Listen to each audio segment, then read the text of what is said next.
Pessoal, boa noite. Boa noite a todos. Boa noite, sejam bem-vindos. Boa noite.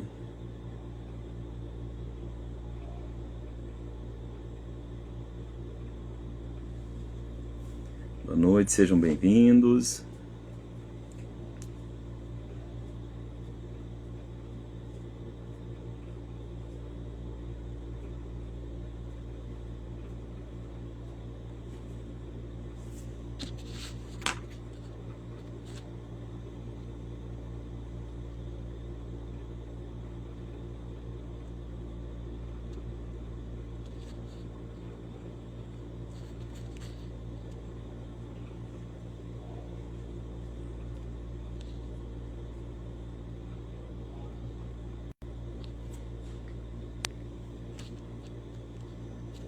Boa noite. Vamos iniciar, né? Sejam todos bem-vindos aqui à nossa transmissão. Hoje teremos aí uma convidada muito especial, né, para a doutrina espírita, né, para o nosso meio. Estamos aqui diretamente do SECLE, uma instituição que atende aí várias pessoas semanalmente, né, mensalmente. Temos aí alguns projetos. Estamos aqui na cidade de Uberlândia, Minas Gerais.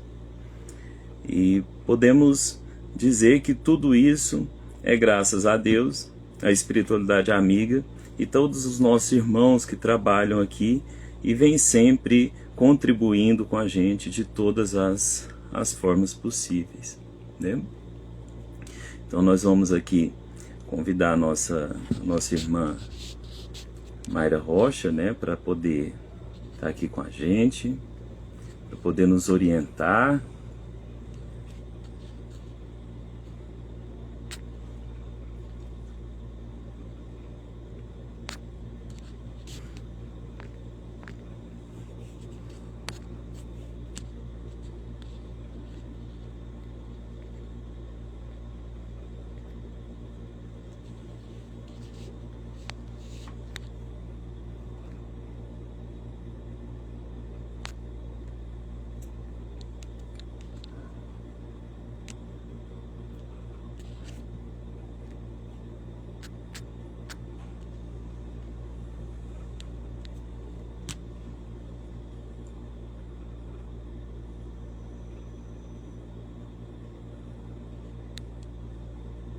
Só um minuto, tá bom? Sei que estamos todos ansiosos, né?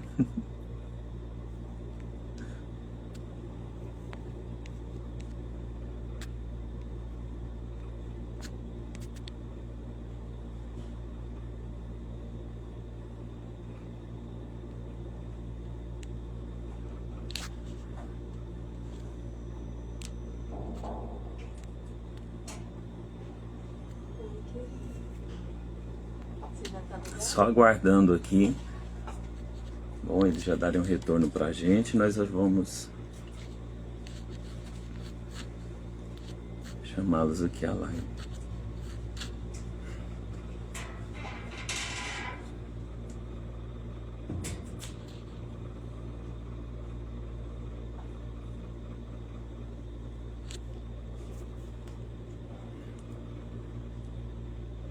Essa quantidade de pessoas entrando na live deixa a gente emocionado, né? Porque nós sabemos aí que são pessoas de diversas regiões do Brasil. Já vi gente até fora também entrando aqui para poder acompanhar, que acompanha a Mayra, que acompanha o SECLE, né? E isso é reconfortante para a gente, nos dá força, né, para que a gente continue aí nesse nosso trabalho. Quando eu falo nosso é daquele jeito, é porque é nosso mesmo, certo? Então, nós vamos aí trazer a nossa querida Mayra Rocha para poder nos abrilhantar aqui a noite.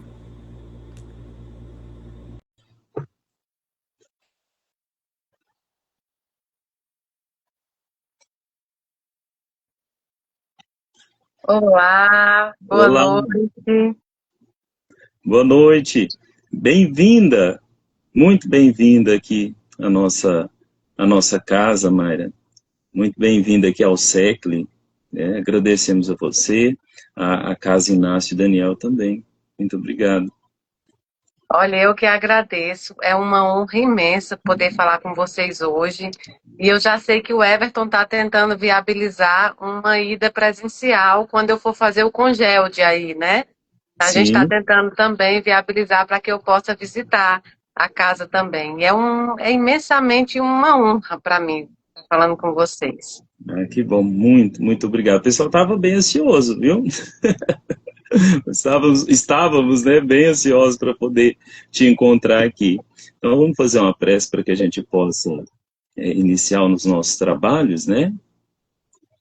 Então, vamos elevar o nosso pensamento até o alto, nos colocar em uma posição de respeito, agradecer a Deus e a espiritualidade amiga por essa bendita oportunidade, agradecer pelos encaminhamentos que foram dados, por todo o suporte a cada um de nós. E temos certeza que tudo que for dito, for trago a nós hoje, será de grande auxílio, de grande valia, de grande conforto. Assim como é o trabalho que é executado pela nossa irmã Mayra Rocha, pela Casa Inácio Daniel e por todos os seus representantes. Que a nossa noite ela seja abençoada e amparada assim como é. Iniciamos com a prece que o Senhor nos ensinou. Ao Pai nosso que estais nos céus, santificado seja o vosso nome, venha a nós o vosso reino, seja feita a tua vontade, assim na terra como nos céus. O pão nosso de cada dia que nos dai hoje, perdoai as nossas ofensas, assim como nós perdoamos a quem nos tem ofendido, e não nos deixes cair entregues nem erros, nem tentações, mas livra-nos da prática de todo e qualquer mal, e que assim seja. Então, meus irmãos, estamos aqui com a Mayra Rocha, né? Ela é oradora espírita, conferencista, né? Médium humana, né, Mayra Rocha? Nos auxilia muito aí. Ela é natural do Ceará, mas hoje está ali brilhantando Brasília, por necessidade, né? Precisava levar luz ali àquela região também. Nós sabemos aí que você passou por diversas orientações cristãs, até fundar a Casa Inácio Daniel, que hoje vocês atendem aí cerca de 5.000 famílias, tem cerca de 20 projetos e também um ambulatório que tem ali 11 especialidades. Né? Então, nós sabemos que você, com sua equipe e a sua casa, né, com o trabalho, vocês não trazem somente conforto através das cartas, mas também trazem esse conforto por questões físicas, né, Maia, que é tão importante. Então, fique à vontade aí, a nossa casa é a sua casa, a nossa equipe é a sua equipe também, estamos à disposição. Nós vamos fazer em tom de conversa, irmão, ou eu vou falar? Só Pode, para eu. pode falar, Mayra. Então, eu quero agradecer o convite. Como eu já te disse, é uma honra imensa estar. E eu quero visitar muito vocês. Meu coração se encheu muito de alegria com o convite de vocês. Olha, diante de tudo isso que você falou, a gente já vai começar conversando sobre o que realmente é importante. Toda vez que alguém vai nos apresenta como orador espírita, né? Nos apresenta como fundadora de uma casa. E isso é o normal porque é a nossa apresentação. Mas você tocou no primeiro ponto que a gente vai conversar hoje. Antes de ser qualquer coisa aqui nesse plano terreno, seja um bom humano, um bom cristão. Senão todos os outros títulos perdem, né, a importância que se tem. E a mensagem que vocês me pediram para trazer hoje é justamente sobre luto, sobre cartas consoladoras, sobre todo esse trabalho.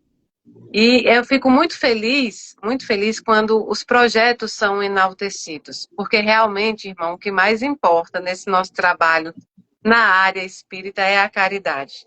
Eu vim de muitas denominações. Eu fui da Igreja Católica, eu fui da Igreja Evangélica, até me aportar no Espiritismo. Achar o Espiritismo, encontrar o Espiritismo na minha vida, foi me dar um conforto maior para a minha mediunidade. Não que eu tivesse sofrido dentro das religiões, porque não posso dizer. O engraçado é que eu não posso dizer sobre as outras religiões terem perseguido a questão da mediunidade, nada disso. Eu trabalhei como médium dentro dessas religiões sem nenhum problema. Mas claro que encontrar o Espiritismo é um conforto sem tamanho. Então, eu hoje digo que eu sou de doutrina espírita. A minha doutrina é espírita.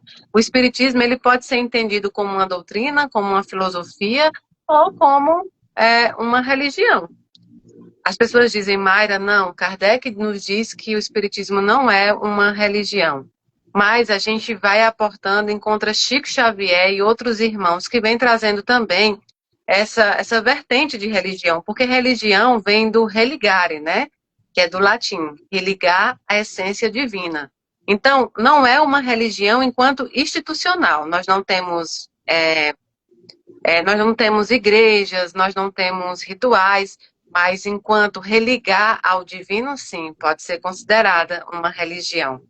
Então, eu costumo dizer que de doutrina eu sou espírita, mas de religião eu sou universalista. O que é trazer essa universalidade? É trazer para dentro do meu conceito espírita aquilo que o Senhor nos ensinou: amai ao próximo como a ti mesmo. Nós falamos muito do espiritismo para os espíritas, só que é falar muito do mesmo. Por quê? Nós estamos falando da mesma coisa para pessoas que já estão nesse caminho. Então, propagar o espiritismo é falar para os nossos irmãos de todas as religiões. Hoje, nessa live, provavelmente, se eu pedir aqui, as pessoas vão colocar, nós temos espíritas, nós teremos católicos, evangélicos, umbandistas. Coloquem aqui para vocês verem quantas pessoas de religiões e crenças diferentes estão aqui hoje nessa live. Mas sabe, buscando o quê? Buscando o Cristo. Então, a nossa vida é a divulgação do Cristo, do amor. Qualquer doutrina ou qualquer religião que não comece pelo Cristo, não vale a pena viver. Então, quando hoje eu fui convidada por vocês, eu fiquei pensando sobre a questão, tá vendo? Ó, católico, umbandista, cristã. Por quê? Porque tem pessoas também que não têm uma religião definida, né? Tem pessoas que têm exatamente o caminho. O caminho é o cristianismo, é ser cristão. E tá tudo bem. Ó, evangélico, tá vendo? Nós vamos ter muitas pessoas de vertentes diferentes aqui, espírita. Por quê? Porque nós buscamos um só resultado. Nós buscamos o Cristo, aquele que passou pela terra e pregou o amor. Depois dele vieram todas as outras questões, religiões, doutrinas, crenças. Então ele é a nossa essência. Por isso, de doutrina eu sou espírita, sim, e de religião eu sou universalista. Eu agrego todos. Tudo que eu aprendi nas outras religiões eu trouxe. E isso me fez uma espírita melhor. É isso que eu posso dizer. Então, hoje, quando vocês me chamaram para falar sobre as cartas consoladoras, o início, por que Mayra está iniciando falando sobre isso? Sobre religião, sobre doutrina, sobre títulos. Porque se tem uma coisa que é universal, é o luto. Você não precisa ser da mesma religião, você sequer precisa falar a mesma língua. Quando alguém está passando o processo do luto, você compreende pelo olhar. A dor é uma linguagem universal. Quando você compreende alguém com dor, você já sabe, ainda que ela não fale. Quantas vezes você olhou para alguém, até mesmo dentro aí da casa espírita, numa noite em que vocês estivessem fazendo o evangelho ou a doutrinária, e você olha para aquele irmão, e ainda que ele não te fale nada, você reconhece que ele está em sofrimento, que ele está enlutado, que ele está com saudade. E hoje nós vamos falar, não das cartas consoladoras como apenas um fenômeno mediúnico, não, mas das cartas consoladoras, assim como todos os outros trabalhos dentro do espiritismo e também fora dele, dentro das igrejas, mas como o consolo, o acolhimento. Esses dias eu assisti um vídeo muito bem feito de um irmão do espiritismo, onde ele fez uma pesquisa nas casas espíritas, com espíritas, e perguntava o que mais tinha de problema nas casas. E o primeiro problema, com mais de 30% das opiniões, foi a falta de acolhimento. Esse veio como uma crítica acima dos 30%. E realmente é nesse ponto que entram as cartas consoladoras. A doutrina espírita é o consolador prometido. E como consolador, o intuito dela é abraçar a alma que sofre. É um abraço quente num dia frio, é uma sopa quente num dia gelado. É quando todo mundo já perdeu a esperança, o espiritismo entra dando um fôlego de vida. Mas para isso acontecer, a primeira coisa é nos colocar como irmãos. É nos colocar frente a frente, e não um acima do outro. Então, quando nós entramos dentro de uma igreja, dentro de uma casa espírita, a primeira coisa que nós buscamos é o acolhimento. É alguém que nos olhe dentro dos nossos olhos e diga: aqui você é bem-vinda. Não importa o que você fez, não importa o que você é. Aqui dentro você é bem-vinda, será abrigada por nós e por todos. Então, uma pessoa enlutada, ela não está indo em lugar algum buscar a teoria. Ela não consegue entrar numa casa espírita e buscar, eu quero entender quantos livros eu devo ler para compreender o plano espiritual. Não, porque a dor está gritando naquele momento. Quando alguém está se afogando, você não vai ensinar ele a nadar. Não há tempo de ensinar ele a nadar. Você vai tirar ele do afogamento e depois, sim, com toda a paciência, você vai ensinar ele a nadar para que quando ele enfrente as piscinas e os mares da vida, ele já saiba nadar. O luto é assim. Quem entra na casa espírita enlutado busca primeiro alguém que tire ela do fundo. Alguém que puxe ela, seja pelo cabelo, seja pelo pé, seja pela mão. Ela quer um sopro de esperança, ela quer um sopro de vida. E aí, muitas vezes chega na casa espírita e dá de encara com um irmão que diz: precisa estudar 2 anos. Isso não funciona. Pode até ser doutrinariamente correto, mas é humanamente errado. Nós precisamos dizer: sente aqui, olha só. O seu pai não morreu, seu filho não morreu, sua mãe não morreu, eles vivem em outro plano. A morte não existe mais para aqueles que conheceram a Jesus. Começa-se daí um encontro entre espíritos. Não é mais um palestrante, um dirigente espírita. É um humano falando com outro humano. Na psicologia, Jung diz que quando você for falar com uma alma, seja apenas uma outra alma. Não títulos, não profissões, mas seja apenas uma outra alma falando com uma outra alma. E assim é que elas encontram as cartas consoladoras. Não é somente o fenômeno mediúnico, é a porta por onde muitos dos nossos irmãos conhecem a verdade. Conhecereis a verdade e a verdade vos libertará. É ali que ela encontra o espiritismo real. É ali que ela toma o fôlego para encontrar agora seu espaço de tranquilidade para aí sim estudar, conhecer e se aperfeiçoar. Então as cartas consoladoras vai muito além do fenômeno mediúnico. Ela vai do resgate da pessoa, ela vai com um objetivo. Quem recebe uma carta consoladora e coloca ela numa gaveta, não atingiu o objetivo. A carta consoladora, ela vem para que as pessoas entendam que essa vida não é a única e nem a última. Ela vem para dizer assim: você quer produzir uma vida eterna? Construa a partir de agora. É a partir de agora que você constrói a sua vida eterna. Se você não tinha crença alguma, saiba que a vida não termina aqui. Nós responderemos pelos nossos atos, bons e ruins. A carta consoladora, ela vem trazendo a boa nova, a existência da vida após a vida. Agora, a gente está falando em carta consoladora porque é o meu trabalho, é o trabalho que foi colaborado pelos espíritos para a minha prática. Mas nós temos muitas outras vertentes dentro do espiritismo. A psicofonia, a pictografia, muitos outros trabalhos, os trabalhos de desobsessão, os trabalhos, onde os irmãos se doam ali também para ajudar os irmãos aqui em matéria, mas também para ajudar os nossos irmãos desencarnados. Então, todo fenômeno mediúnico é porta de entrada para que as pessoas possam respirar e aí sim fazer a sua caminhada dentro da doutrina. Me incomoda muito o fato das pessoas falarem de um espiritismo sem espírito, falarem de espiritismo apenas na teoria. Nos estudos de dezenas de anos, veja bem, Bezerra de Menezes nos dizia que o estudo é importante, mas amar é imprescindível. O amor vem primeiro, trazendo todas as outras rotas do que se precisa fazer.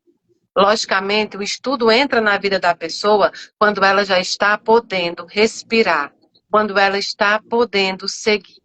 Então, as cartas consoladoras nascem nesse objetivo, o objetivo de resgatar as pessoas da sua própria dor, o objetivo de dizer para elas, a dor não é o resultado final e não é o seu destino final. A dor é um dia pelo qual você precisa passar para depois produzir dias mais felizes, dias mais leves. A dor nunca vai ser o seu destino. O Espiritismo chega na nossa vida nos abrandando e dizendo, eu vou te dar uma boa notícia, ninguém morre. Morre o corpo físico, o espírito é eterno. Então, a carta consoladora, ela tem os pontos necessários para que eu, enquanto minha mediunidade, possa seguir o meu trabalho. E cada médium com o seu trabalho. E cada médium faz aquilo que é destinado a fazer pelas faltas cometidas ou pela missão que lhe foi trazida. No meu caso, pelas faltas cometidas. Minha mediunidade é um resgate. Mas no caso de outros seres, como Chico Xavier, por exemplo, é um missionário que vem aqui fazer o seu trabalho da melhor forma que ele pôde. Então, quando eu vou falar de carta consoladora, eu começo trazendo tudo isso, porque as pessoas precisam entender que a carta, ela é um dipirona. No momento de dor, você vai receber aquela carta, ela vai tirar um pouco da sua dor. Mas depois disso, se você não modificar aquilo que te traz dor, essa dor vai voltar. E não vai ter sempre carta, você não vai conseguir todos os dias receber uma carta para sanar essa dor. Então, ela é a porta de entrada para que você possa construir e refazer tudo aquilo que te ocasiona dor. Mayra, mas veja, o luto, não tem como eu ir lá dentro dele e tirar essa dor. Eu acho que eu nunca vou sair de mim essa dor. Não, é porque você ainda está falando com a voz da dor. A dor vai embora sim, com o trabalho, com a honestidade do ser, com o tempo correto, o tempo da alma, a espera do tempo da alma, a espera do amadurecimento, essa dor vai embora. O que nunca vai embora é a saudade. A saudade não vai nunca embora. E aí você deve estar se perguntando, então, mas saudade dói? Não, saudade não dói. O que dói é dor. O problema é que a gente confunde esses dois sentimentos. Saudade é o sentimento daquele que passou por aqui e deixou muito amor. E também foi muito amada. Ninguém sente saudade daquele que não deixou amor. Ninguém sente saudade de quem não se amou muito. Então a saudade ela é um sentimento de lembrança. É um dia quando você lembrar daquele ente querido e lembrar do dia em que ele corria numa grama e caiu, no dia em que você foi buscar um boletim dele, estava lá uma nota vermelha e você brigou com ele. Você vai lembrar do dia que ele derrubou um suco numa toalha branca de jantar e brigou com ele. Você vai lembrar das coisas corriqueiras da vida, trazendo aquele sentimento de gratidão. De repente, você vai se pegar olhando para os céus e dizendo a Deus, muito obrigado. Muito obrigada por essa oportunidade de ter sido mãe, de ter sido avó, de ter sido primo, de ter tido ele nessa vida terrena, sabendo que eu ainda estarei com ele no plano ou na próxima vida, nós nos reencontraremos quantas vezes forem necessários para que a gente possa chegar ao resultado final da evolução. De repente, você acorda um dia, depois que você recebe uma carta, você começa a pensar, bom, até ontem, para algumas pessoas é assim, para outras não. A carta, ela atinge as pessoas de maneiras diferentes. Mas um dia você vai acordar depois de uma carta e vai pensar, bom, meu filho não morreu, meu filho está vivo. A partir de agora, eu preciso ser melhor do que eu fui ontem antes de receber a carta. Eu preciso viver por ele. Eu preciso construir por ele. Eu preciso realmente estar aqui honrando a memória dele, honrando o presente que eu tive. Você começa a perceber que seu filho não está distante de você, mas está aqui, mas está junto com você. Algumas pessoas dizem, Mayra, mas como? Os espíritos têm esse tempo todo de estar aqui? O primeiro ponto é que nós temos que entender que Deus é um Deus bondoso, um Deus de amor, um Deus que une os espíritos por um propósito e jamais separaria espíritos e nunca mais os veria. Nunca mais você daria o abraço que você dava no seu filho, na sua mãe. Não, Deus é um Deus de amor e, portanto, faz com que a gente possa conviver. Acontece é que nós, quando falamos no plano espiritual, colocamos ele muito longe de nós. Colocamos ele como se ele estivesse muito distante. E a verdade é que nós convivemos com o plano espiritual o tempo inteiro. Não, nem toda hora do nosso dia terreno os espíritos estão conosco aqui, nossos familiares, porque eles também trabalham, eles estudam, eles têm a vida própria, mas sempre, em grandes oportunidades, eles nos visitam com autorização. Natal, Ano Novo, datas especiais para a família, algumas vezes nos visitam durante o dia, após uma licença do trabalho. Tudo isso é a convivência com o plano espiritual.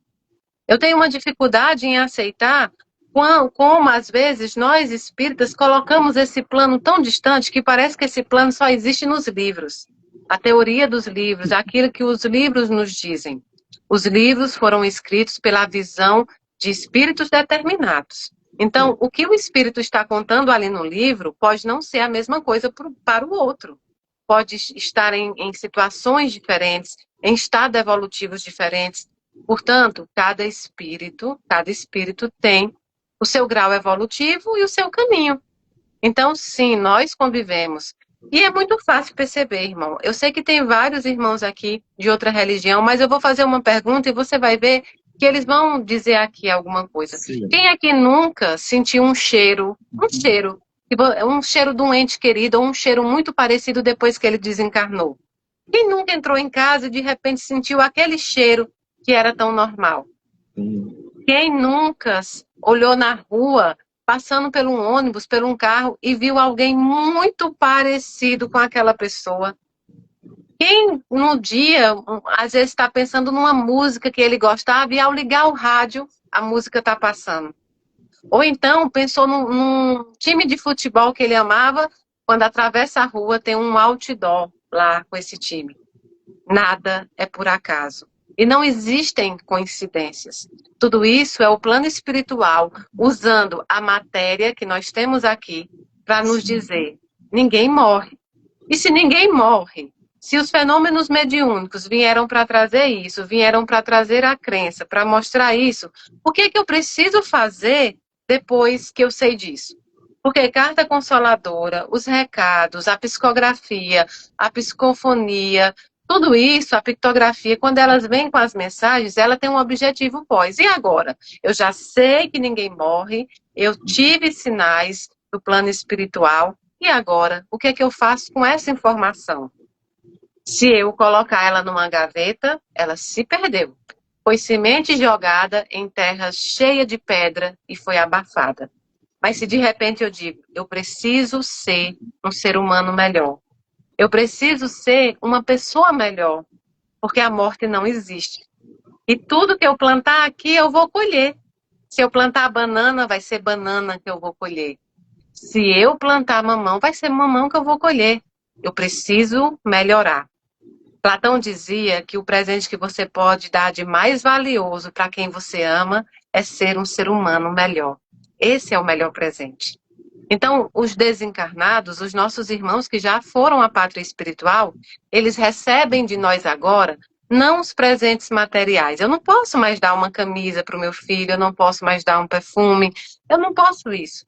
Mas eu posso dar para eles presentes espirituais. E a caridade é um deles. Cada vez que você faz uma caridade em nome do seu ente querido, ele recebe uma rosa num jarro vazio. E essas rosas vão sendo colocadas lá. Eles recebem a nossa luta. Você já pensou? Vocês que estão em luto, que estão passando um processo de luto, você já pensou quando você encontrar o seu filho, quando você encontrar o seu ente querido, o que é que você quer dizer para ele? Você quer dizer, ah, eu desisti da vida, eu não vivi a vida por causa de você. Você quer colocar nele essa culpa dele ter desencarnado no momento que ele deveria desencarnar? Ou você quer olhar para ele e dizer, meu filho, eu lutei por você. Minha mãe, eu honrei sua memória. Depois que você partiu, teve dias que eu não quis levantar da cama. Teve dias que me doía tudo. Mas eu levantei, eu calcei a chinela e eu fui fazer o que eu tinha que fazer por você. Porque eu sabia que você estava viva e eu também precisava estar viva aqui. Então foi por você que eu tracei esse caminho. Foi por você que eu acordei todos os dias. Eu me tornei uma pessoa melhor depois do seu desencarne. Eu olhei para trás e vi tudo aquilo que eu precisava refazer por você. Então a sua morte não foi algo ruim. A sua morte foi algo doloroso. Aconteceu no momento certo, mas foi algo doloroso para mim. Porém, não foi desapercebida. Depois que você partiu à pátria espiritual, eu me tornei uma pessoa melhor, porque era isso que eu queria te entregar quando eu pudesse te abraçar de volta. É isso que você vai querer dizer. É isso que você vai querer entregar. Então, todos esses trabalhos dentro do Espiritismo é para fazer você entender que há vida após a vida. É para fazer você entender que se melhorar, é melhorar para os outros irmãos. É melhorar para o mundo. Eu vi uma mãezinha aqui, como a gente está falando em cartas consoladoras, se você me permitir, eu vou falar algumas histórias de cartas. Sim. De mãezinhas, de esposas que eu sei que não acham ruim de jeito nenhum. Eu tive uma mãezinha que foi a uma psicografia e ela recebeu a carta de um filho e esse filho falava sobre o quanto, depois da partida dele, os pais usaram a pior foto que ele tinha, a foto mais feia, para colocar lá na igreja, para colocar para os amigos. E isso, quando ele vem trazendo isso, é mostrando para a família, as pessoas podem pensar, que detalhe relevante é esse que essa médium trouxe? Mas é porque as pessoas não estão passando por aquele momento. Para aquela mãe, para aquela família, aquele detalhe era importantíssimo. Porque, de repente, quem escolheu aquela foto foi o pai, como a mãe mesmo falou. Não foi a mãe. Naquele momento de dor, ela não chegou a pensar nisso. Mas era uma foto que ele se achava feio. Ele tinha fotos mais bonitas. Então, ele vem trazendo aquilo para mostrar para essa família que ele continua vivo e que ele continua com os mesmos gostos. Como também aconteceu um fato muito inusitado com essa carta. Todas as outras pessoas que receberam a carta não notaram nada diferente. Essa mãe diz que ela nos conectou e disse que as letras sumiram da carta. E eu até falei para ela, manda a cópia da carta que eu vou escrever novamente por ele, para que você fique. A mesma carta escrita depois. Então, existem maneiras da espiritualidade agir diferente em cada caso. Cada caso é diferente. Então, sendo assim, essa carta trouxe, naquele momento para aquela mãe, muitas respostas que ela estava precisando. Ela precisava entender se tinha culpa dela, ela precisava entender se realmente ela tinha feito tudo aquilo que ela poderia fazer para compreender. E ele vem trazendo essas respostas. Então, as cartas consoladoras, elas não são escritas para o público, ela não é um espetáculo, ela não é escrita para que você acredite na Mayra Rocha ou não. Ela é escrita por um objetivo para a família. E aí, todos os outros que escutam podem tirar dela a lição devida. O médium que tenta se explicar, o médium que tenta se reafirmar, o médium que tenta fazer todo mundo acreditar na mediunidade dele, não está fazendo o seu trabalho, porque isso se chama ego. Eu estou aqui para cumprir o que eu devo cumprir. Se você vai acreditar ou não, é uma escolha, é uma crença sua. Você só precisa respeitar. A minha parte é fazer o que é feito. E algumas cartas, irmãos, são muito difíceis de escrever. Algumas cartas, elas trazem situações que não podem ser colocadas em público, ou então situações que colocam o médium em uma situação difícil. Veja o que aconteceu. Uma única vez que eu fui escrever uma carta fora do centro que eu trabalhava, foi sobre uma autorização do Inácio Daniel, meu mentor. E ele nunca tinha autorizado isso. Bom, eu achei assim, deve ser alguma coisa muito importante, e eu fui escrever essa carta. Nesse centro espírita que eu fui, a carta desse senhor era justamente o fundador desse centro, um centro pequeno. E eu fui entregar essa carta para a mulher e para as filhas dele que estavam lá, e, enfim, estava todas as pessoas que frequentavam aquele centro.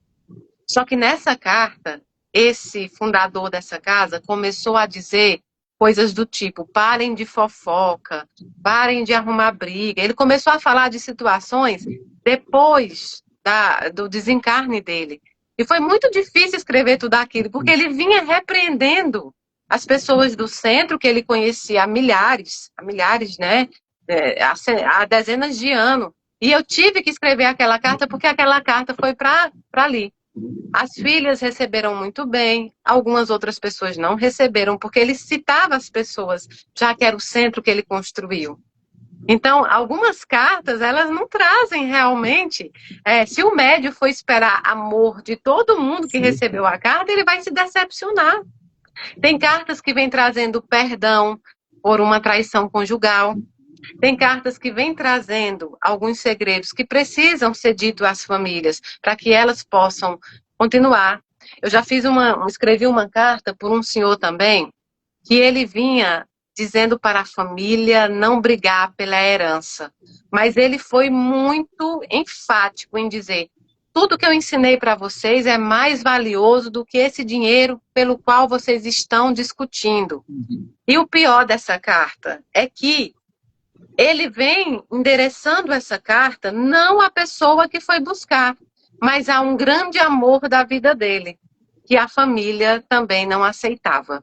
Então foi muito difícil ter que entregar aquela carta. Os filhos receberam e saíram pisando muito forte no meio da sessão, porque receberam algo que não estavam buscando. Muitas vezes você vai buscar uma carta consoladora e você quer coisas lindíssimas e vem uma verdade. Então, quando as pessoas vão buscar as cartas, assim como tudo que você busca do plano espiritual, precisa-se saber se realmente você está preparado para receber. Senão, você vai ficar chateada com o médium, você vai dizer que o médium é charlatão, ou então você vai sair de lá dizendo: eu não acredito mais em nada do espiritismo. Por quê? Porque você não foi pronta para buscar aquilo que você tinha que receber. A carta não sai o que você quer, mas o que você precisa. Quantas vezes eu trago recados e eu trago uma brincadeira no meio do recado para não pesar tanto, O que eu venho trazer ali por intermédio daquele espírito. Muitas vezes, e eu vou dizer, uma das últimas vezes, eu escrevi uma carta de um casal.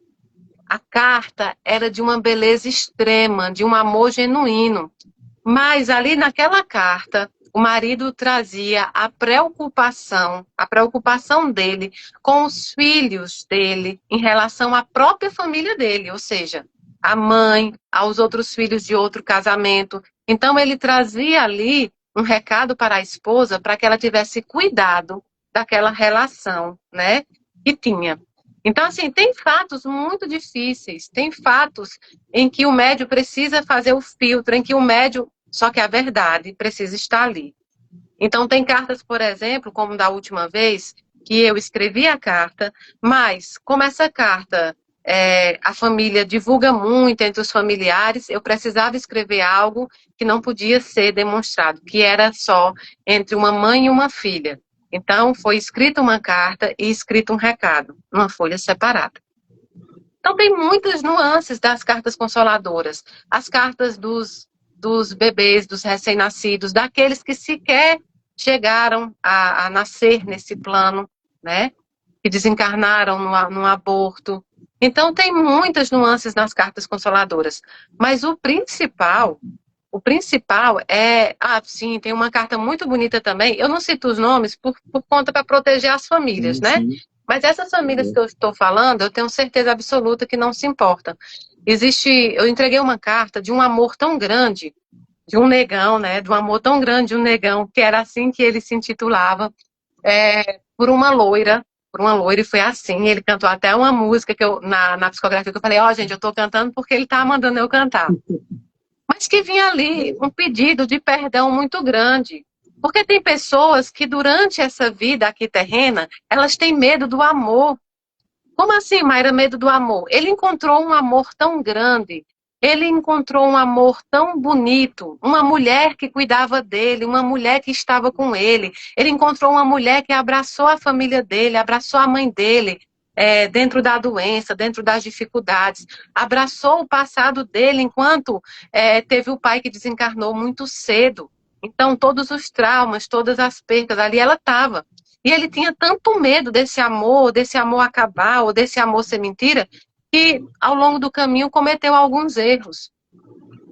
Então veio uma carta muito amorosa, mas com um pedido de perdão de situações e de uma situação que só eles sabiam.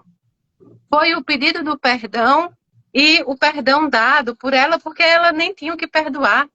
Ela perdoou já em vida, né? Já enquanto ele estava encarnado.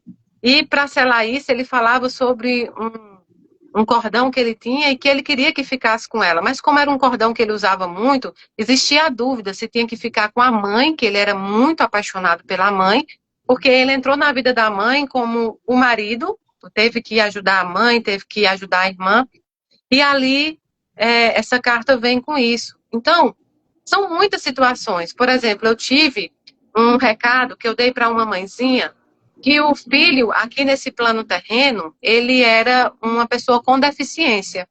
Então, nunca falou, não tinha, era não verbal, tinha algumas habilidades muito difíceis.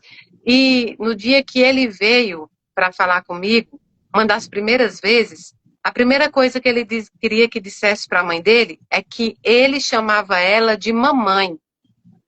E depois eu descobri que a mãe dizia isso. Eu queria tanto saber como ele me chama. E ele, no intuito, e eu não entendia por que ele insistia tanto para eu falar isso. Eu falava, mas olha, existem detalhes melhores para se falar. E ele dizia, não, não existe detalhe melhor. Eu preciso que você diga que eu chamo ela de mamãe. E assim, muitos, eu tive mensagens na minha vida de pessoas que me ensinaram a ser uma mulher melhor, me ensinaram a ser uma médium melhor, uma pessoa melhor. Essas cartas vêm para ensinar a humanidade. Houve uma carta que foi muito, muito também marcante para mim, que foi uma carta de uma pessoa que aqui, neste plano terreno, a orientação sexual dele né, ele vivia com um marido, era um homem e gostava de outro homem, então a orientação sexual era essa. E ele tinha um grande amor, ele era casado, ele tinha um grande amor, viviam bem, respeitosos, viviam uma vida íntegra, feliz. E aí, quando ele desencarnou, quando começou a escrever a carta, ele coloca assim que eu cheguei aqui, eu já disse logo que era gay. Ele fala isso. E aí, o irmão que me recebeu me perguntou assim, mas o que isso tem a ver? Ou seja, ele vem trazendo a notícia que o plano espiritual não está interessado na sua orientação sexual, não está interessado na sua cor de pele, não está interessado na sua ideologia política, não está interessado no seu gênero, se é homem, se é mulher. Está interessado no que você fez de bom ou no que você deixou de fazer quando você podia.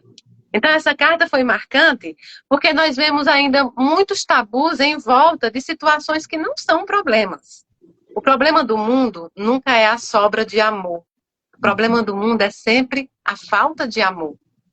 Então, o amor não é problema. Agora, as relações tóxicas, as relações violentas, as relações sem respeitos, aí tanto faz se é homem com homem, mulher com mulher, se é homem com mulher, tanto faz. É isso que a gente deve pregar. Eu tive outras cartas também, cartas de pessoas que salvaram a vida de outras e foram mortas por isso. Um amigo que salvou um outro amigo e acabou morrendo, acabou desencarnando. Eu tive uma carta de uma outra pessoa que pulou ao mar para salvar uma criança, foi jogado contra as ondas e acabou desencarnando. Eu tive cartas que me mostraram o melhor do ser humano. As pessoas não conseguem acreditar quanto uma carta traz o melhor do ser humano. Quando ele vem no que ele realmente é. Agora, uma coisa que nós aprendemos e precisamos aprender é que nós ainda temos uma visão muito pequena. Quantas cartas eu já não escrevi por intermédio de suicidas, de irmãos que desistiram dessa vida. E quando a gente vai falar sobre o suicídio, vira um tabu tão grande, vira uma situação tão diferente que a gente acaba deixando de lado as nuances do que tem que ser falado. Primeiro, para entender que é um instrumento, né? É como a pessoa desencarnou, mas que não existe inferno eterno, que não existe julgamento eterno, que não existe sofrimento eterno. É saber que essas pessoas, elas não desistem de Deus. Elas não são fracas nem são fortes, elas são desesperadas. E nenhum deles, quando eu faço a entrevista para conversar com eles, se eu pergunto, você não acreditava em Deus ou você desistiu de Deus? Não, eu desisti do mundo, eu desisti da humanidade, eu desisti do mundo que prega muito amor nos púlpitos da igreja, que prega muito amor nas palestras, mas que não enxerga o ser humano. Ver o ser humano e enxergar o ser humano é totalmente diferente. Totalmente diferente. Então, um dia, eu disse, olha, as pessoas que cometem o suicídio, elas não são algozes, elas são vítimas do suicídio. São vítimas do suicídio. E muitos ali, muitos, inúmeros ali, fazem isso no momento em que eles não têm o discernimento completo. Mas o que é que acontece? Nós, quando Kardec faz a codificação, em 57, ele diz, a obra está inacabada. O próprio Kardec, esse missionário, nos diz que o espiritismo iria evoluir de acordo com a humanidade e com os tempos. Porque a espiritualidade é inteligente, é dinâmica, ela não fica parada, ela acompanha, ela está à frente. Na época de Kardec, ele vem nos trazendo, no Livro dos Espíritos, a questão do suicídio e vem nos dizendo o quê? Que o suicídio que era tratado diferente era aquele cuja pessoa cometeu estando sobre o estado de quê? De loucura. Kardec traz essa diferenciação. Ali ele estava dizendo que quem comete isso fora do seu discernimento não pode responder da mesma forma do que alguém que planeja isso, faz isso de forma consciente. E aí que entra o suicídio consciente. O que é que acontece, irmão? Em 57, loucura era a única doença que existia. Eram as pessoas, qualquer tipo de comportamento diferente que você tinha era chamado de loucura, ponto. Em 57.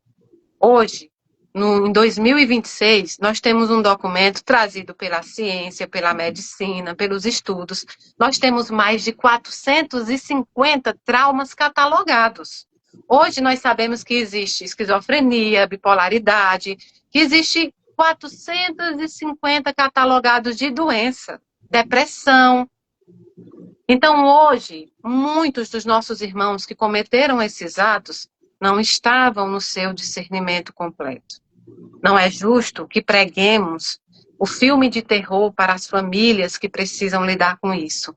Não é justo que a gente faça a condenação, como faz as outras religiões, dessas pessoas que cometeram. O suicídio nunca vai ser evitado pelo medo, pela religião do medo. Não faça isso porque você vai sentir dor. Não faça isso porque você vai queimar no fogo. Não faça isso. Não. Essas pessoas que estão nesse sentimento, elas não se importam mais com as dores. A única forma de evitarmos os suicídios, primeiramente, é sendo seres humanos melhores, irmão melhor. É poder dar um bom dia, é poder ajudar sem julgar, é poder escutar uma pessoa quando ela precisa de você. Com atos muito simples, você consegue evitar um sorriso, um acolhimento, um não julgamento. Por que nós achamos que nós somos aptos a julgar os outros? Porque eu estou sempre falando da roupa do outro, do corpo do outro, da religião do outro, da orientação sexual do outro. Porque hoje em dia eu estou usando a internet, que é uma ferramenta tão bonita, para atacar alguém, para botar hate em alguém. Essa brincadeirinha que você acha que é uma brincadeirinha pode ser muito profunda para quem está levando. Cuidado com o que você diz da boca para fora, porque alguém pode estar escutando de fora para dentro, internalizando. Começa daí a evitar que os nossos irmãos desistam. Outra coisa é compreender que o espiritismo anda junto com a ciência. Portanto, anda junto com a medicina. A depressão é uma doença física, como muitas outras doenças. Toda doença física tem fundo no espiritual, sim, em maior e menor grau, mas é uma doença física. E como doença física, precisa ser tratada pela medicina terrena também. Precisa-se tomar os remédios quando necessário, precisa-se procurar o médico, não se pode deixar o tratamento sob hipótese nenhuma. Nós podemos tratar o físico, o mental e o espiritual no mesmo tempo. Não há nenhuma regra que nos diz que não. Então, não abandonem os seus tratamentos. Não tenham vergonha de procurar psiquiatra, psicólogo, isso é normal. Quando você está com uma dor de estômago, você procura o quê? Um médico que trate disso. Se eu estou com algum problema ginecológico, eu vou procurar o quê? Um ginecologista. Então, por que nós não podemos buscar médicos que podem tratar do nosso mental? Psicólogos que podem tratar? Por que não? Isso não é vergonha. Eu sempre digo onde eu vou que eu, Mayra Rocha, quando precisei, fui sim, porque eu preciso manter meu corpo, meu espírito e minha cabeça bem. Até hoje eu faço isso. Então, a doutora Ana Cristina falou apendicite, porque eu tenho que tirar um apêndice, sabe? Aí ela fica me lembrando disso. É uma cirurgia que eu venho correndo, mas eu preciso tirar. Então, você vê que quando você vai falar sobre carta consoladora, você pode falar de forma rasa e vai ficar só na entrega das cartas e só no fenômeno mediúnico. Mas quando você entra no objetivo dela, quando você entra na essência dela, você desperta para tantos assuntos. Em poucas cartas aqui, nós já falamos sobre o perdão, nós já falamos sobre o quanto as pessoas com deficiência, quando desencarnam, elas não têm mais essa deficiência, então, portanto, elas vêm trazendo tudo aquilo que elas não poderiam fazer. Nós já falamos aqui de perdão mútuo entre casal, nós já falamos de filhos que vêm mostrando para a mãe, ó, fica tranquila que eu não fui julgado ao fogo eterno. Entende? Então, a carta, ela não pode ser analisada apenas como um fenômeno mediúnico, apenas como... Não. A carta é um dos trabalhos dentro da espiritualidade, não é nem dentro do espiritismo. Mesmo sendo mais comum no espiritismo, ela não é um objeto específico do espiritismo. A mediunidade não é um objeto específico do espiritismo. Existem médios católicos, médios evangélicos, existem médios na Umbanda, existem médios espalhados em todas as religiões. A mediunidade é um objeto divino, que vem do Pai. Tanto é que não nos pertence. Não é algo meu. É algo que me foi colocado em confiança para um resgate de outras vidas, de coisas que eu passei. Então, as cartas, ela vem explicando muitas. Nossa, eu tive uma carta que também foi muito difícil, e aí tem cartas que realmente a gente depois precisa saber quando entregar, por que entregar, e se depois de entregar não tem algo a se fazer. Existia uma carta onde a pessoa tinha uma desconfiança do próprio pai dessa criança, que esse pai tinha cometido um ato. E depois de muito entrevistar a criança, que é uma entrevista mais difícil para mim, ele fala como aconteceu. E baseado no que a criança falou, a mãe começou a buscar as câmaras do vizinho, começou a buscar uma câmara que era voltada na rua e percebeu que realmente o pai não tinha afogado o filho, mas que ele tinha entrado na piscina sem ninguém ver. E todo o julgamento estava pendendo para isso, para que o pai teria afogado, porque no momento que o menino desaparece na piscina, a próxima pessoa que entra é o pai. Então, houve muitos julgamentos. E existem cartas que elas vêm, que nem são divulgadas, algumas cartas não são divulgadas, porque tem que resguardar ali o segredo da família, a história da família. Mas as cartas vêm para nos trazer muitas elucidações. Então, nunca é uma carta para dizer que está bem. E outra coisa também, as pessoas questionam, mas toda carta que Mayra entrega, a pessoa está bem. Como assim a pessoa está bem? Vejam bem, eu fui ensinada pelos espíritos que estar bem é estar dentro da justiça. Se eu estou passando por algo que é justo, eu estou bem. Se eu estou passando por algo que não é justo, aí eu estaria mal. E no plano espiritual, tudo é justo. Então, todo mundo está bem, sim. Porque, independente do que ele esteja enfrentando, ele está bem, porque ele está dentro da justiça. O que as pessoas querem é que as cartas se transformem em filme de terror. As pessoas querem que as cartas venham realmente trazendo medo, trazendo aquela... E não é isso que vai acontecer. Não é isso. A carta não está aqui para matar a curiosidade de ninguém. A carta está aqui para trazer um objetivo de um ensinamento. Então, sim, está todo mundo bem. Porque concorda comigo, se você chegar lá, independente do que você tenha que passar, foi porque você mereceu. Você está bem ou você está mal? Você está bem. Muito justo. Você plantou, né? É justo. Dentro da justiça estamos todos bem. Outra pergunta também. Ah, Mayra, será que eu tenho merecimento para receber as cartas?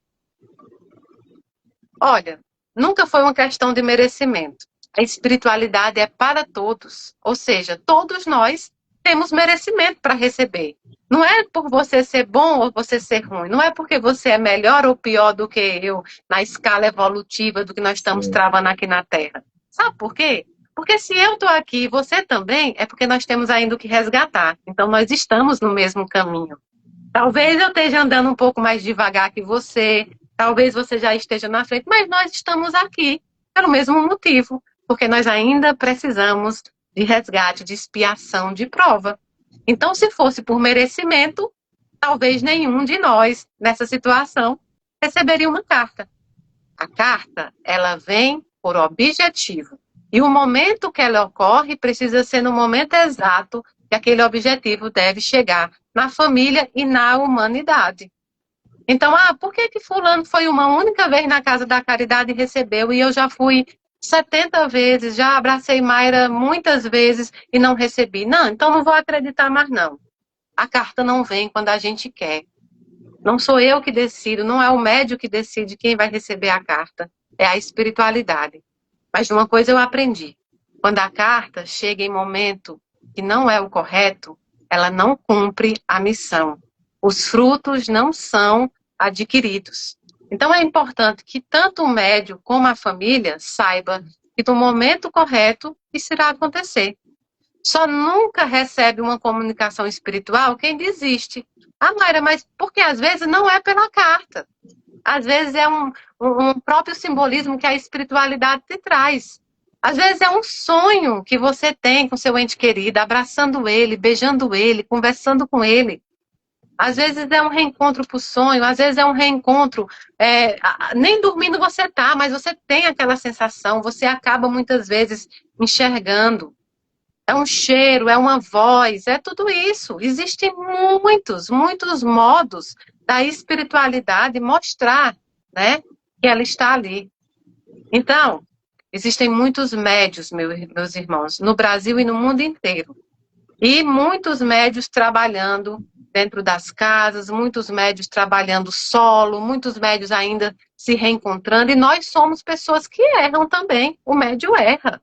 O médio é obsediado, o médio é enganado, o médio é um ser humano errante.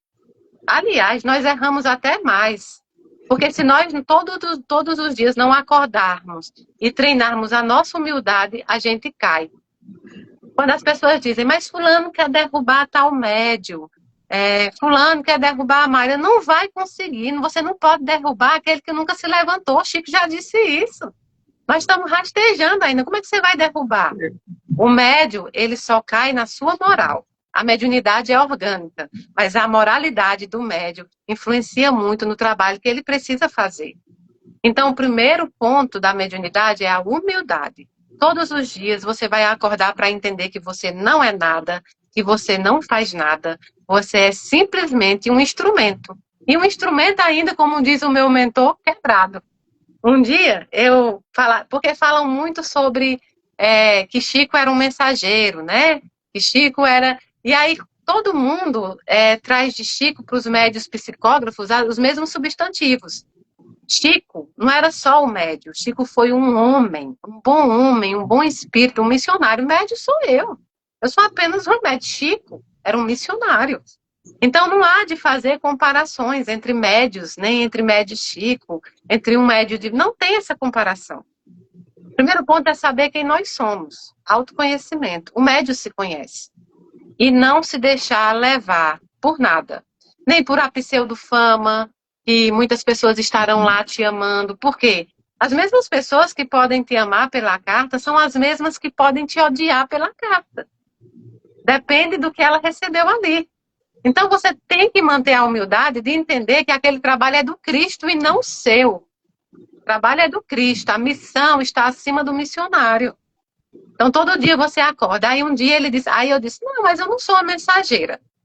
Eu sou uma escrevedeira, porque eu só sento e escrevo aquilo que eles me falam.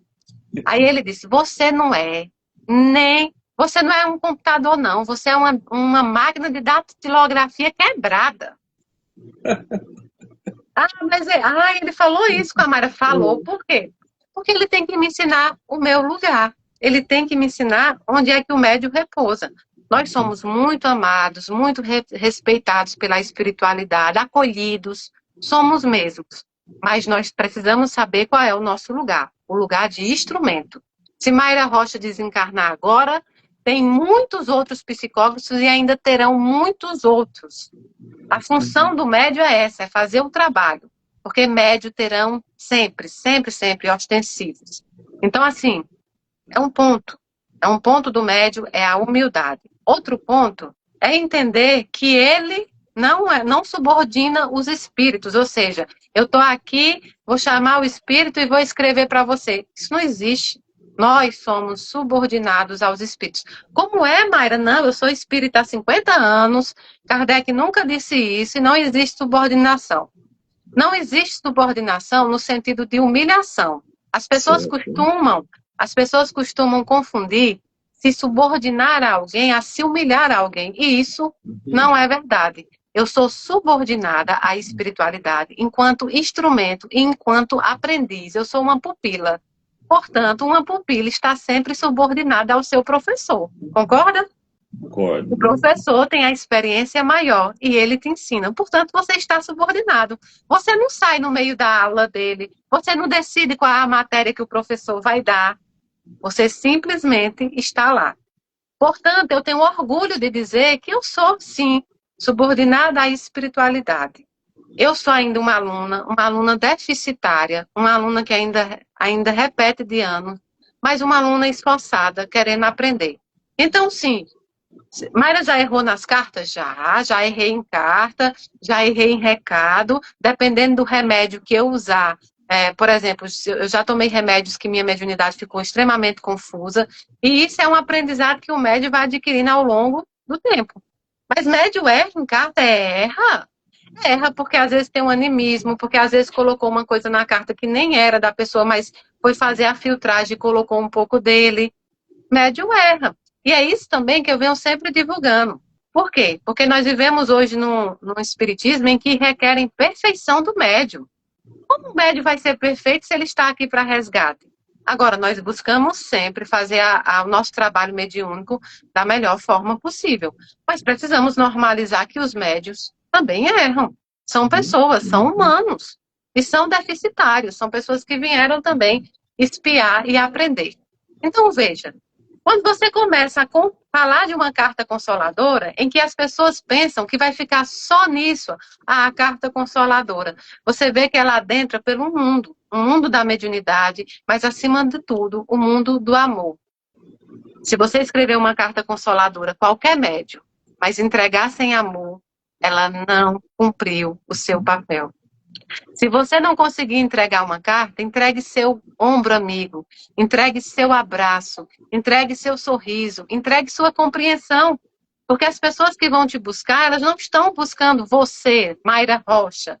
Elas estão buscando a espiritualidade. E de acordo com o seu comportamento, elas vão conhecer o que é espiritualidade. Muitas vezes eu fico triste como algumas pessoas conheceram o Cristo pela boca de outras, porque conhecem um Cristo sisudo, um Cristo bravo, um Cristo castigador. Então, conhecer o Espiritismo por intermédio de um médium é conhecer por amor. Então, que os médios... E olha, gente, não precisa ser médio psicógrafo, não. Pode ser de qualquer modalidade de mediunidade. Entregue amor e você já cumpriu o seu papel. Muito obrigada, irmão, pela oportunidade. Muito obrigada pelo convite. E eu espero que dê certo agora, depois do Congelde, eu estar aí com vocês presencialmente. Muito obrigado. Mayra, e assim, uma noite de ensinamento sem igual, né? E quando você traz a questão da universalidade aí, né, a gente que te acompanha há algum tempo, eu e os nossos irmãos que estão aí, isso abraça, né, abraça muito a gente, porque permite que outras pessoas que não estão na doutrina espírita venham para a gente, né, porque nós não estamos falando de espiritismo, né, nós estamos falando de amor, né, nós estamos falando de acolhimento, nós estamos falando de consolo, tanto consolo que justamente o espiritismo traz para a gente. E você coloca, olha, existem médios nas outras religiões. Por quê? Porque a mediunidade ela é humana. Se existem humanos, né, em outras religiões, então existem as mediunidades ali também, fazendo os seus usos, né, tendo as suas especificações ali. Então, assim, você trouxe muita clareza para a gente. Nós te agradecemos muito, muito, muito, muito. Olha, você Tá falou isso, e eu lembrei de quando eu conheci o meu mentor, eu tinha uma mentora, até a fase adulta, e aí trocou, veio Inácio Daniel. E uma das coisas, quando eu conheci o Espiritismo, que eu perguntei para ele, foi assim, irmão, você é espírita? Eu nunca esqueci isso, porque foi o primeiro dia. E ele disse, não, Mayra, eu não sou espírita, eu sou um espírito. O Espiritismo é a doutrina dos espíritos, e eu sou um espírito. E aí eu perguntei para ele, como é lá? Ele disse, você acha que quando você desembarcar no plano espiritual, vão te perguntar se você era espírita, católico ou evangélico? Não, não vão te perguntar isso. Então, foi com eles que eu aprendi a abraçar todas as religiões e todas as doutrinas. Eu consigo ver uma beleza sem igual num povo que se aglomera para louvar a Deus. Esse é o nosso caminho, né? Então, hoje, eu não me imagino, é até uma bandeira que eu levanto e também uma bandeira da casa, que é dizer não ao preconceito religioso. O preconceito religioso, nessa fase que nós vivemos, não está mais com nada, sabe? Estamos em outro movimento, estamos numa fase de transição. Precisamos acordar. Então, assim, eu sou uma apaixonada pelas religiões. Eu estou terminando teologia agora e sou uma apaixonada pela Umbanda, um povo que me abraçou, que me acolheu, um povo que esteve comigo. Eu sou apaixonada pelos... Tanto é que agora em Recife a gente vai fazer um evento com o padre Fábio Marinho, né, que é um padre católico. Vamos fazer o evento com Rafael Papa, que é espírita. Vamos fazer o evento com o grupo Fraternidade de Luz, que são os irmãos da Umbanda. Ou seja, ser espírita é abraçar a todos e não o que você quer do ser humano. Eu não posso amar você pelo que eu quero. Eu tenho que amar você onde você está. E do jeito que é, né? Exatamente. Então, às vezes eu converso com o pessoal aqui, eu falo assim, gente, uma hora a religião vai acabar.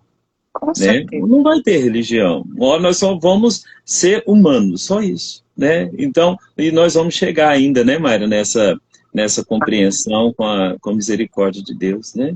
Então, ó, muito obrigado mesmo. Vamos fazer uma prece para a gente encerrar. Peço aos irmãos também que estão acompanhando a transmissão aqui. Obrigado vocês pela participação. Vamos levar o nosso pensamento, né? Aproveitar nesse embalo, nesse clima aqui que a Mayra nos deixou, para que a gente possa agradecer por essa noite. E assim, ó Mestre Jesus, aos seus pés aqui estamos, agradecendo por essa oportunidade, agradecendo por essas palavras, pelas orientações e o zelo que foi trazido. agradecendo pelo conforto que também chegou a tantos corações essa noite, agradecendo a nossa irmã Maíra, agradecendo a toda a sua equipe, a equipe do SECLE, que se empenharam aí junto para que esse momento pudesse acontecer. Então, com o coração cheio de gratidão, damos por encerrado esse momento com a Ave Maria. Ave Maria, cheia de graça, o Senhor é convosco. Bendita sois vós entre as mulheres, bendito é o fruto do vosso ventre que nasceu Jesus. Santa Maria, Mãe de Jesus, rogai por nós, ainda pecadores, agora e na hora de nossa passagem, e que assim seja. Minha irmã, Que assim seja. beijo. Obrigado. Beijo e até logo, viu? Até logo, vamos se encontrar aqui no SEC logo, logo. Tá? Um beijo para os meus amores aí da internet. Um beijo. Com Deus, obrigado. Meus irmãos, muito obrigado a vocês. Tá? Não esqueçam de seguir a Casa Inácio Daniel, não esqueçam de seguir o SECLE, né? Porque sempre que tivermos oportunidades aí, nós vamos se encontrar novamente. Às vezes, as questões físicas, elas podem nos impedir um pouco, mas graças à tecnologia, isso se torna um pouco mais rápido, né? Um pouco mais fácil. Então, que Jesus ampare todos vocês, e eu espero que vocês, assim, permaneçam com essa sensação que eu estou, de conforto, de consolo, né, e um pouco mais de tranquilidade. Tá? Vocês ficam todo mundo com Deus. Boa noite